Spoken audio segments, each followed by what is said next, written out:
সালিশ করতে গিয়ে দুই পক্ষের সংঘর্ষে নিহত হয়েছেন মোহাম্মদ আনিসুর রহমান নামে এক ব্যক্তি। চাঁপাইনবাবগঞ্জ জেলা প্রতিনিধি মোহাম্মদ শেতাউর রহমানের প্রতিবেদনে।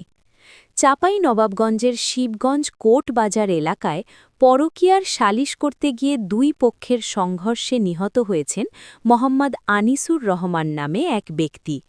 এ ঘটনায় আরও ৪ জন আহত হওয়ার খবর পাওয়া গেছে। রবিবার রাত ১১টা ঘটিকার সময় এই ঘটনা ঘটে।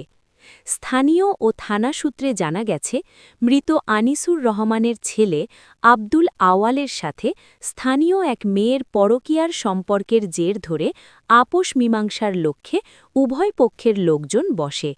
বিষয়টি নিষ্পত্তি না হওয়ায় আনিসুর রহমান ও তার লোকজন বাড়ি ফিরছিলেন। এ সময় ওই নারীর পরিবারের সদস্যরা তাদের গতিরোধ করে।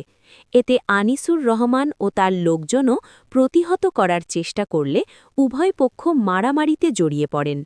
এক পর্যায়ে লাঠির আঘাতে মারা যান আনিসুর রহমান। ওসি হুমায়ুন কবির বলেন, খবর পেয়ে পুলিশ নিহতের মরদেহ উদ্ধার করে ময়নাতদন্তে পাঠানো হচ্ছে। অপরাধীদের গ্রেপ্তারে অভিযান চালাচ্ছে পুলিশ। এ ঘটনায় মামলা দায়েরের প্রস্তুতি চলছে বলেও জানান ওসি।